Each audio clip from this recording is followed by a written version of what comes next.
In this video, I'm telling you guys my best possible team right now in NBA 2K22. My team at the starting point guard position, I'm gonna go with the point guard Giannis Antetokounmpo. I don't think necessarily he's the best point guard in the game, but for my starting lineup with the shooting guard and small forward I think it's going to be a great combination. And obviously Giannis is going to be super glitchy at that point guard position. He's 6'11" tall with a 7'4" wingspan. We all know he's got 80 Hall of Fame badges with 99 every single stat. It is kind of crazy that Giannis has the base 3 jumper as well. He's got the Trae Young leaner, and he's got pretty much the best dribble sigs in the game. So guys, obviously there's going to be no MT limit. There's going to be no budget. But yeah, guys, let me know in the comment section down below as well. What is your guys' best possible team in the game? And let me know what you guys would change about my squad as well. Now for my shooting guard, this is just going to be mainly for next gen. If you guys do play on next gen, I think Luca Doncic is the perfect guy to pair with the point guard Giannis. Now if you guys do play on current gen, I think Michael Jordan's a good option, Carmelo Anthony. I think there's a bunch of different options you guys could go with, but for next gen and for my best possible team is going to be invincible Luca Doncic. Now I think we all know why Luca is super good on that next gen. He's point guard, shooting guard, 6'7" tall with a 6'8" wingspan. He's gonna have 99 every single stat with 65 Hall of Fame badges. But the main reason why Luca is really good is just down to this Luca Doncic jump shot on very quick release timing. It is uncontestable on next gen, so Luca is going to be our starting shooting guard. For the starting small forward, there's definitely a couple different options you guys can go with. If you don't run Giannis at point guard, then you can probably use his small forward version. But since I'm using Giannis at my point guard, I'm gonna throw Chris Webber at that starting small forward position. I think he's honestly one of the most underrated small forwards in the game right now. Like, this dude Chris Webber is super elite. He's a power forward, small forward, 6'9" tall with a 7'3" wingspan. Obviously another endgame card, so 80 Hall of Fame badges, 99 every single stat. But when we come to the animation screen, Chris Webber, he's got the same jump shot as Chet, and I think both these jump shots are super easy to green, and they're also super fast, and they gave him the best dribble sigs in the game. So Chris Webber has great movement, has a great jump shot, and he's got a great player model, great height, great wingspan. I mean, there's really no flaw with this endgame Chris Webber card, so he is going to be our starting small forward.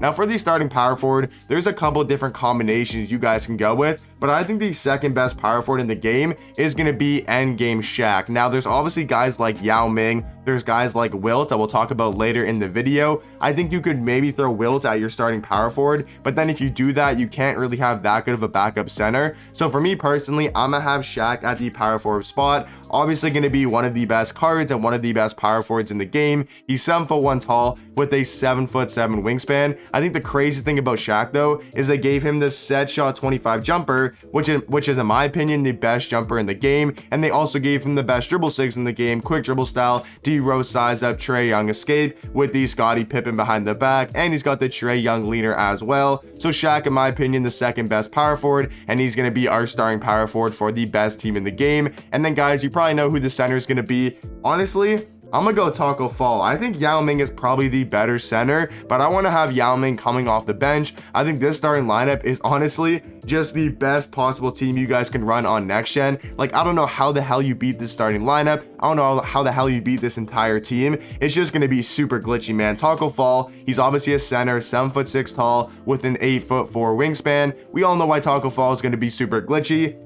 He's got really good stats and badges as well for a guy who's 7'6" tall. He's got an 82 3 ball, 87 mid-range, 82 speed, really good defense and rebounding stats. And then when we come to the animation screen, he's gonna have actually a really good jump shot for center, base 47 Kobe Bryant upper on that very quick release timing. We all know Taco Fall is easily gonna be a top 3 center in the game. For me, he's gonna be my starting center. And then guys, off the bench, I'm gonna go with who I think the best point guard in the game is, and that's gonna be endgame Kobe Bryant. I think he's a better point guard than Giannis, but if we did something like this, it wouldn't really work having Kobe next to Luca. So I think it's better to have Giannis next to Luca, and then we have Kobe Bryant as our backup point guard. Looking at Kobe here on 2KDB, he's obviously going to be an endgame card. We all know that. So the 80 Hall of Fame badges, the 99 every single stat, but he's also 6'6" tall with a 6'11" wingspan. So his movement is just going to be insane. He moves super quick on the court, has a great jump shot. It's going to be base 3 with that Kobe Bryant upper. And then obviously he's got the best dribble sigs in the game, the quick dribble style, the D-Rose size up the Trae Young escape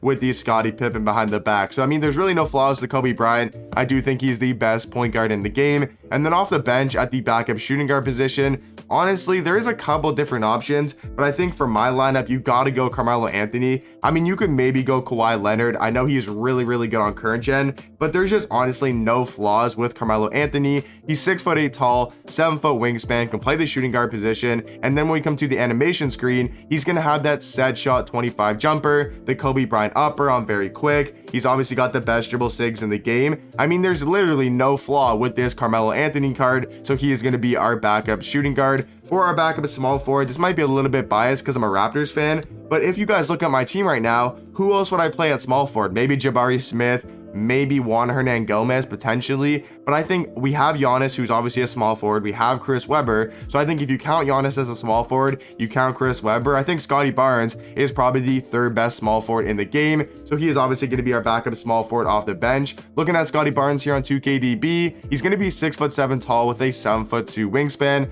Honestly, might sound a little bit undersized for this point in the year, but I think he'll be perfectly fine. He's got a great player model. He's got a really good wingspan. He's going to have also that set shot 25 jumper. So we're trying to get as many people on this bench with set shot 25. And so far, we got two. We got Scottie Barnes with set shot 25, and we also got Carmelo Anthony. For a backup power forward, like I said, this is where you can kind of mix some things up, but I'm going to go endgame Wilt Chamberlain. Once again, this is kind of more for a next gen lineup. Maybe you could say Dirk or Mark Eden is better than Wilt on current gen, but on next gen, this Wilt card is insane. Center power forward, 7'1" tall, and he's gonna have that 8-foot wingspan. And Wilt's got one of the best player models in the game, and that's not even the craziest part about Wilt Chamberlain.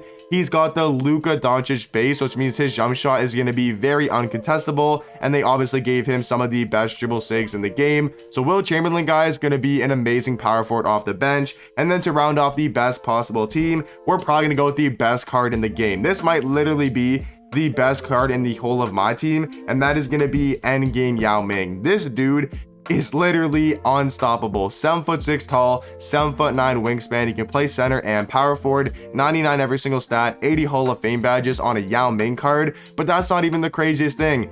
He's got set shot 25 jumper. He's got the best dribble sigs in the game. There is literally not a single flaw with Yao Ming, and in my opinion, he's probably the best card in the game, so he is going to be our backup center. So let me know in the comment section down below, what do you guys think about this squad, and hopefully you guys did enjoy the video, and I'll catch you guys in the next one.